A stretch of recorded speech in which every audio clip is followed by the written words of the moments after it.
Good morning, guys. Welcome to Wednesday. It's another Wednesday, which means it's another joke day, because Wednesday is the day I tell the jokes. But today I'm not telling my jokes, I'm telling your jokes. So I've been sent a whole list of jokes, and I'm going to read them out and see what you think and see if they make you laugh. All right? Yeah, so we've all tested my jokes. Some of them are not very funny, I get that. But now it's over to you. So there. But of course it's Wednesday, so we're going to be doing our nature day as well, and we got that coming up very shortly. But let's see how you got on. We got here. What did the ground say to the earthquake? You crack me up. That's quite good. Okay. What did the music teacher need?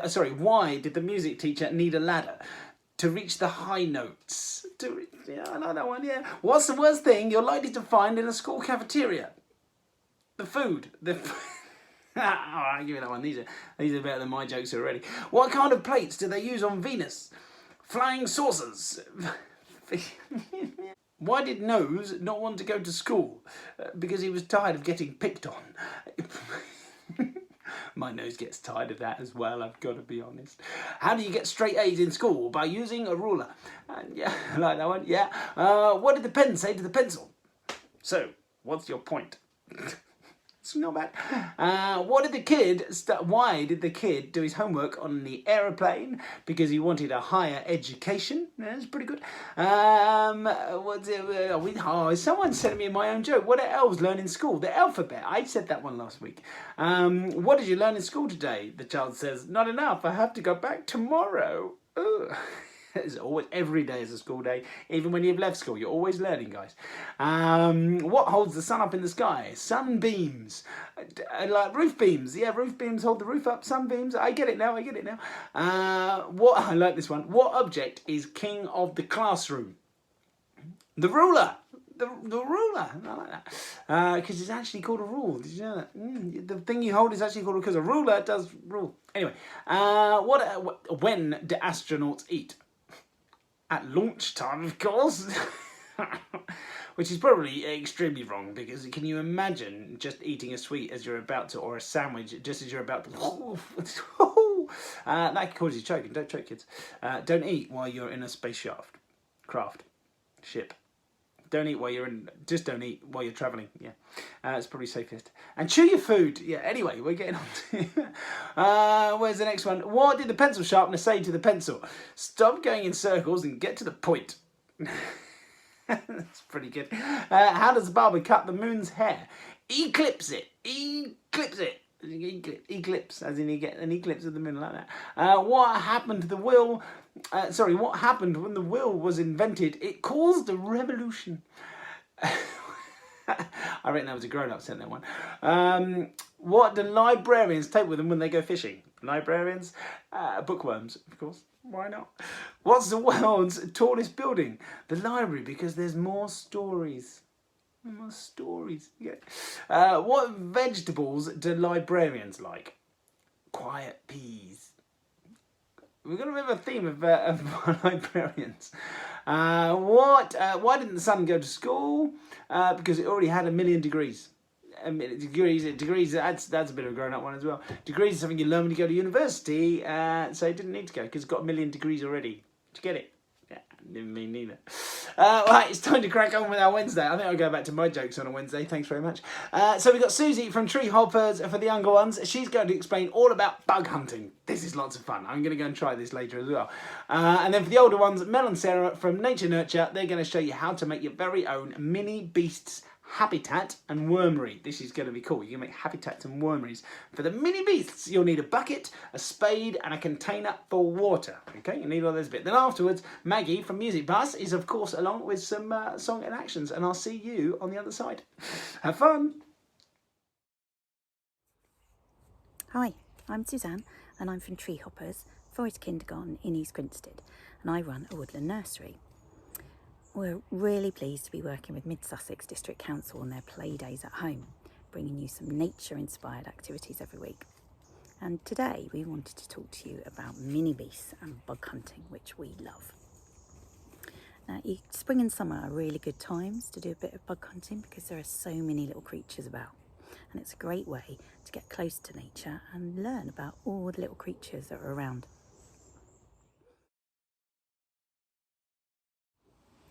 So, what do you need to go bug hunting? Well, you need to keep your eyes peeled. Very good observation skills. That's the main thing.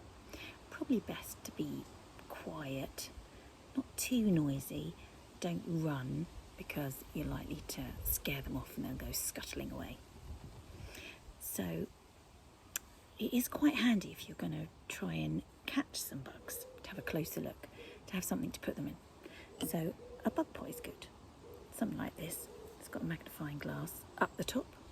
But this is just an old yogurt pot, and that will do the job too. So once you've caught them, it's quite nice to be able to have a closer look, to see how many legs they've got, look at their antennae, all that sort of thing. So a magnifying glass will come in handy if you've got one. For the very tiny bugs, you have to be really gentle when you pick them up. So maybe a spoon or a paintbrush. I've picked a pastry brush from my kitchen. That would work too. And then you need to go off and try and find them. So good places to look are under logs or stones. They like dark, damp places often. Piles of leaves at the bottom of trees. In ponds, you find different sorts of insects near ponds. And if you find some old fallen down trees, bugs often like dead wood. So if you lift up pieces of bark, then you'll find plenty of bugs there too. There he is. Hello, Mr. Beetle. Can we get him in your pot? Very gentle though. That's it. So it's good to go out on a rainy day on a bug hunt because there's lots of different bugs and mini beasts that come out when it's wet. So this week it was really rainy one day, so we got all our waterproofs on. We've always got our waterproofs on anyway, and we had a good search and we found lots of worms because they like coming out when it's damp. We found lots of snails and slugs and woodlouse too. So go out on a rainy day and see what you can find. But remember, if you do find things and you're putting them in a pot, do remember to put them back where you found them. Be very gentle, because to mini beasts, we're like giants, so we really need to be very careful with them. Oh, try not to tread on. Oh, nice. Big slug over there, I can see.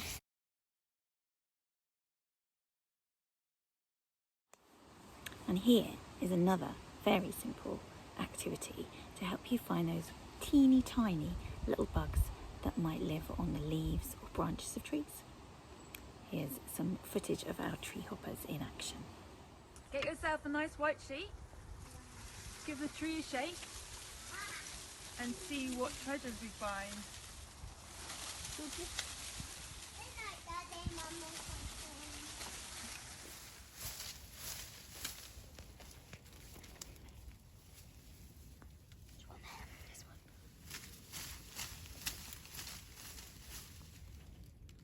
Tiny bugs.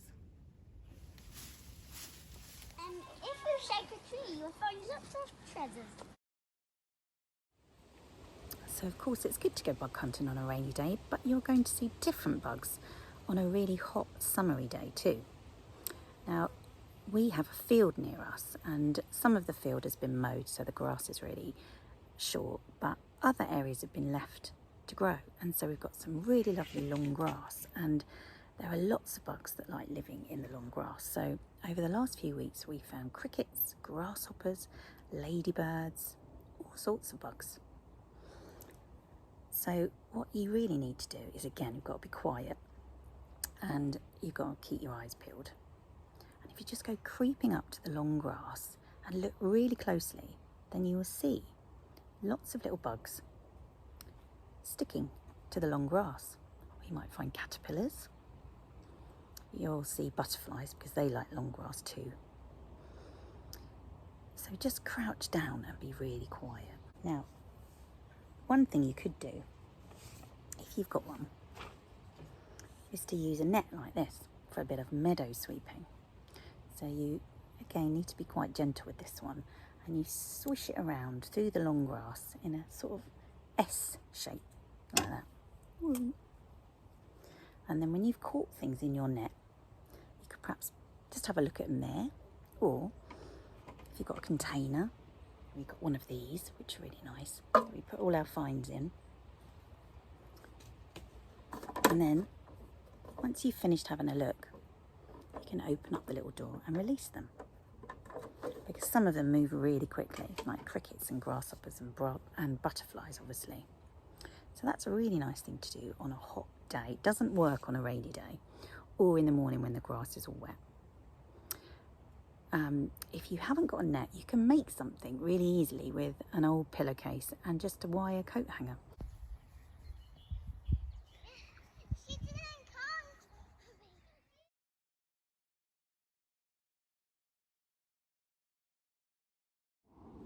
So you know where to look for them, and you've become a really good expert bug hunter. But possibly you might not know the names of all the things that you find. Some are really common and you probably will know the names, but others you might be a bit stuck. So that's when a spotter sheet comes in very handy. Fortunately, there are lots of them for free that you can get on the internet. This one's quite good, from the Woodland Trust. There are some on the Wildlife Trust website and RSPB.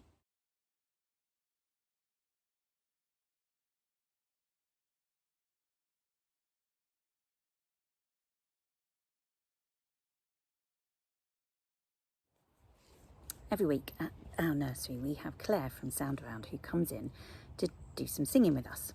And this week she has got a couple of bug songs for you to enjoy. Good morning, everybody. I've been seeing a lot of these little bugs in my garden. They're very, very pretty, and they're very good at flying. They can fly high, low, fast, slow. Perhaps you'd like to spread your wings and fly along with me while I'm singing. Are you ready to take flight?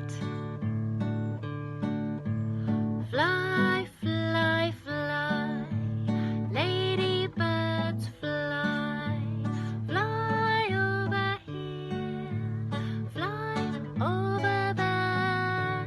They fly high, they fly low, around and around and around they go. They fly fast, they fly slow.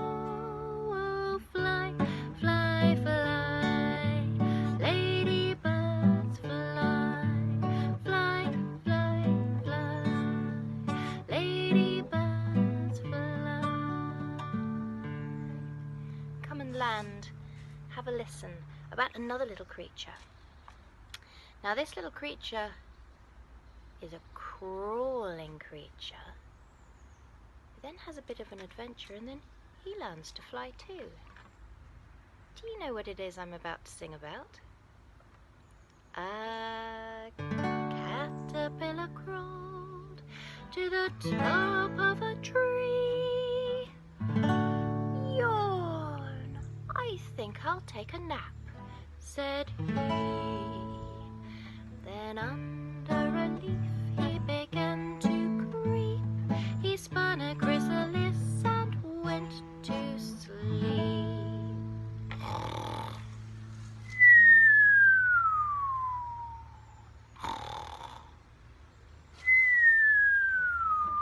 Then spring came along and shook him and said, wake up, you sleepyhead. And out of the leaf he spread his wings to fly. Look at me, he said, I'm a butterfly.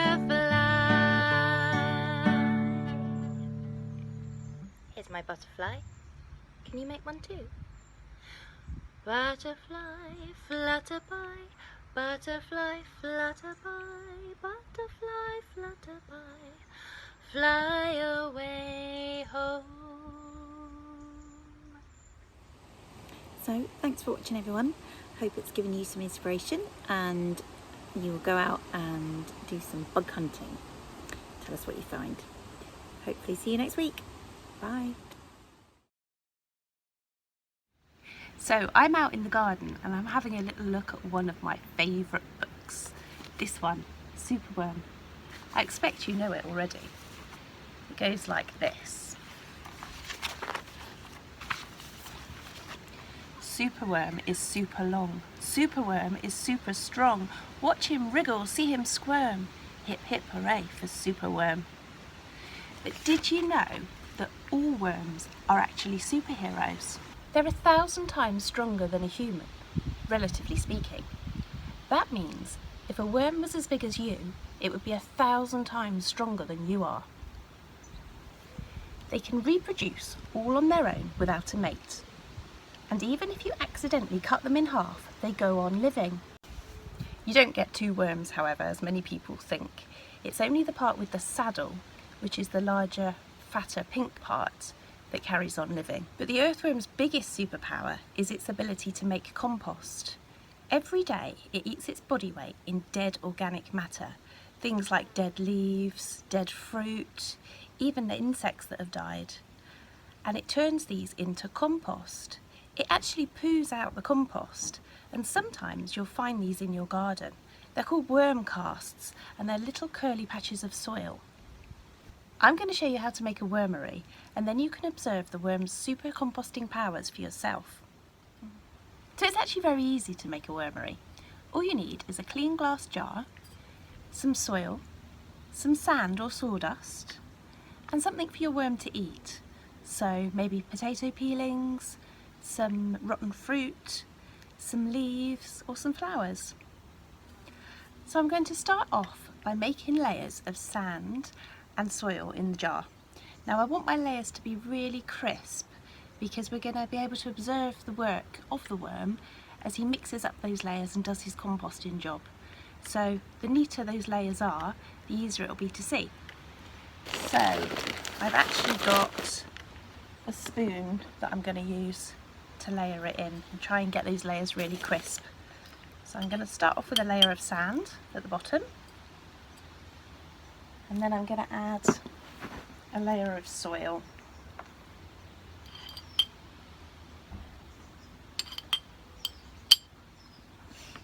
Okay, and then I'm going to pop in some food for him to eat. So I've got some dandelion leaves here. I'm just going to put those in. And then I'm going to add another layer of sand.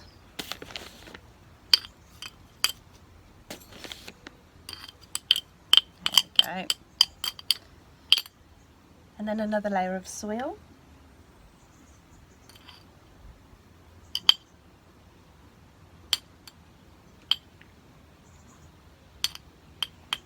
So you can see that the layers are just starting to build up now. It's a little bit like a worm lasagna. I think I'll put in a bit more food.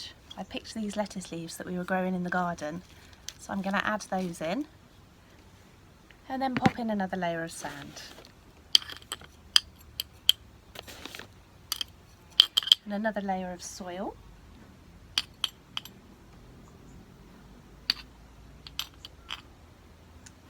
And I've got some nasturtium flowers here. So the caterpillars seem to love to eat these. So hopefully Mr. Worm will like them too. I'm going to pop those in there. And then I'm going to add a final layer of sand. And then I'm just going to top it up with the soil. There we go, so that's the wormery. Now, worms breathe through their skin, and in order to do that, it's really important that their skin's kept wet. So I'm going to add some water and make sure these layers are nice and wet before we put any worms inside. Now, we are going to need to make sure that the worms don't escape out the top. So you can get your lid of the jar and drill some holes into it so the worms can breathe. Now, if you're not comfortable with using power tools, that's fine. It's really easy just to get a sheet of maybe some cling film or tin foil or even a piece of baking parchment with an elastic band and pop that over the top and make a few holes in it for the worm to breathe through. So I've stretched some cling film over the top of the jar, and I'm just going to use a skewer to poke a couple of holes in to make sure the worm can breathe. So the final job is to make some worm curtains. You see, we want to trick that worm into thinking that he's deep underground, and then he'll get on with his work. So all you need to do is get a bit of black or dark coloured paper and make a tube around the jar. So you just need to wrap it around and hold it in place with a bit of sticky tape.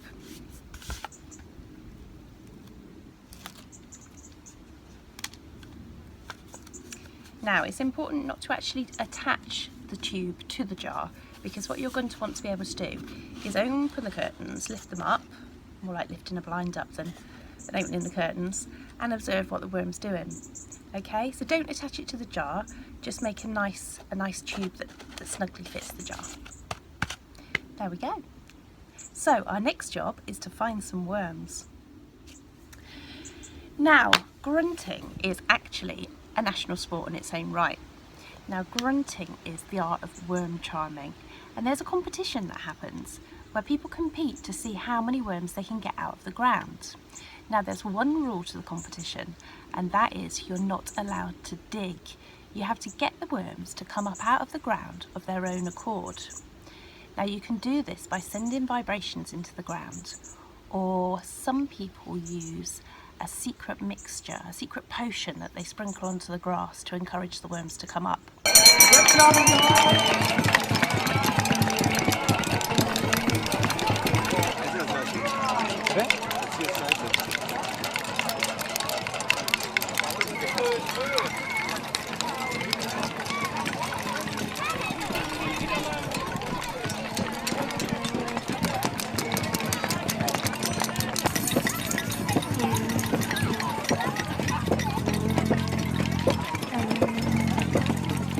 I'm going to find some children and we're going to have a go at grunting.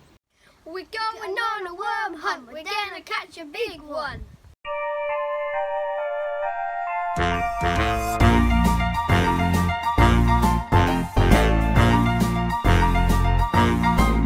There's a worm in the bottom of my garden, and his name is Wiggly Woo. There's a worm in the bottom of my garden, and all he wants to do is wiggle all night and wiggle all day. Whatever else the people do say, there's a worm in the bottom of my garden, and his name is Wiggly Woo.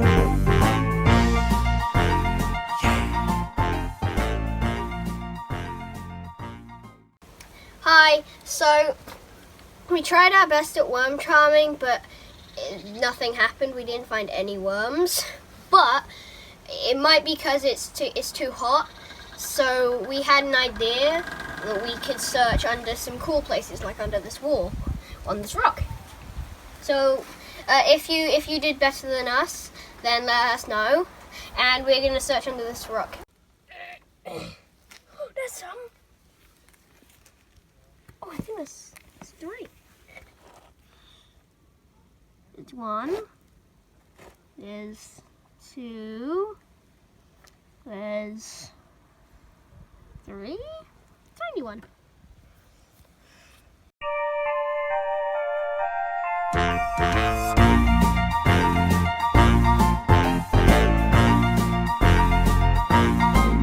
There's a worm in the bottom of my garden, and his name is Wiggly Woo. There's a worm in the bottom of my garden, and all he wants to do is wiggle all night and wiggle all day. Whatever else the people do say, there's a worm in the bottom of my garden, and his name is Wiggly Woo.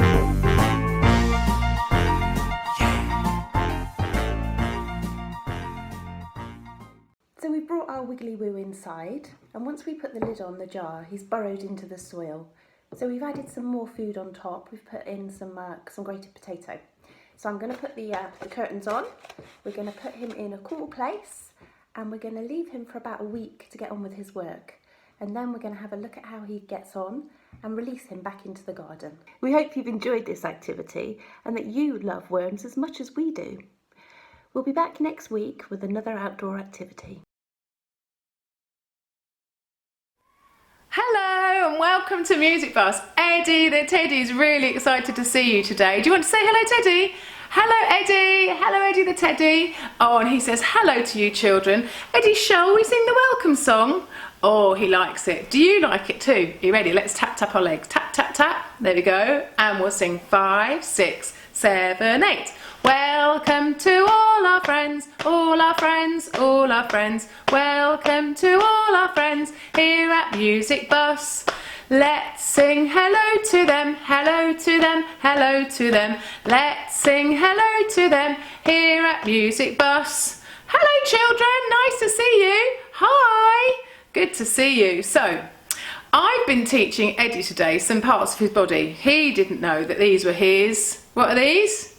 They're his ears, that's right. And these are his eyes, good. And what about this? What's this? That's right, his nose and his, look, his mouth, that's right. And then this whole thing is his, do you know what it is? That's right, it's his head. And then he's got shoulders and knees. I'll show you my knee. Knee, knee, knee, knee, knee. And then he's got toes as well. So can you think of a song that we might be singing today? Did you guess? Oh, fantastic. Well done. So will you sing it with me? We're going to start really slowly. Are you ready? Head, shoulders, knees and toes, knees and toes. Head, shoulders, knees and toes, knees and toes, and eyes and ears and mouth and nose.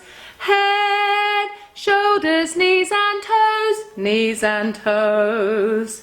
Now, shall we see if we can do it a bit faster? Are you ready? Are you doing it on you? Because it's quite tricky if you're doing it on you. Or if you've got a little baby mummy, this is really nice to do if they're lying in front of you on the mat or something. So, shall we have another go? A little bit faster. Are you ready?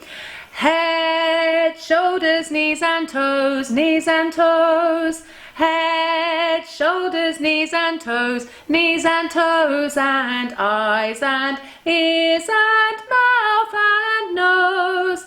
Head, shoulders, knees and toes, knees and toes. Now should we do it one more time? Really, really fast. Can you do that? Are you ready? Okay, so we're gonna go head, shoulders, knees and toes, knees and toes. Head, shoulders, knees and toes, knees and toes, and eyes and ears and mouth and nose. Head, shoulders, knees and toes, knees and toes. Oh wow, that was really fast, wasn't it? Did you enjoy it? I did too. That's fun. That's a fun thing to do, isn't it? And sometimes you can just think about that, having a little sing to yourself, because it helps you stretch, doesn't it? It helps you stretch and touching your toes, and you can have a wiggle and dance around. Now I've got another song that everybody likes to dance with today. I'm just going to put Eddie there for a moment, and I'm going to get my instrument out. Have you got your instrument? Have you got a shaker? Or have you got something that we can have some fun with? So can you shake it very high and shake it very low and shake it very high and shake it very low and stop. Did you stop? Well done. Has it gone quiet? Now we're going to have some fun with one of my favourite songs, which is She'll Be Coming Round the Mountain. Now grown-ups, if you want to, if you've got a little baby, when it comes to the chorus, we can go singing aye, aye, yippee, yippee, aye, yeehaw with your babies, okay? Or if you've got an instrument, you go yeehaw, which we'll do a bit of both. Okay, so let's get the music on. And, are you ready? This makes me think of my friend Jade, who loves this song. She'll be coming round the mountain when she comes.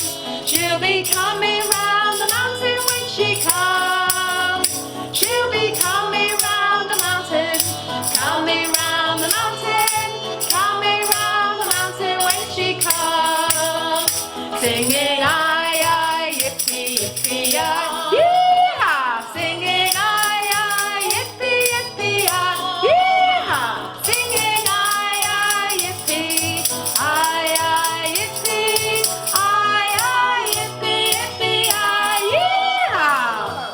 what's she gonna be wearing? She'll be wearing pink pyjamas when she comes. She'll be wearing pink pyjamas when she comes. She'll be wearing pink pyjamas, wearing pink pyjamas, wearing pink pyjamas when she comes. Have you got pink pyjamas? Singing I, yippee, yippee, I, yeah! Singing I, yippee, yippee, I, yeah! Singing I, yippee, I, yippee, yippee, yippee, I, yeah! Oh, what fun! Wasn't that good? So we're going to shake it very high and shake it very low and stop. Oh, children, I'm sad. It's time for me to go now, but you get to rewind that and do it again if you'd like to, would you? That would be good fun, wouldn't it? Do I, yippee, yippee, I. So see you soon. Thank you for coming. Bye. That was so much fun. I love the mini beasts and the bugs. I'm going to go out and find some now and do that myself. I'm going to go out now and find some in the garden. Guys, I hope you enjoyed your Wednesday with us. Thanks to everyone for joining in. Thank you to Maggie from Music Bus as well for the great songs. And we'll see you tomorrow. Kate and Poi Pasha is going to teach you some balancing techniques and how to spin a staff all at home. Goodness me. Don't worry, you don't need anything. She's going to teach you how you can do it with stuff from home. That's what it's all about. Hope you have a great Wednesday and we'll see you tomorrow, guys. Take care.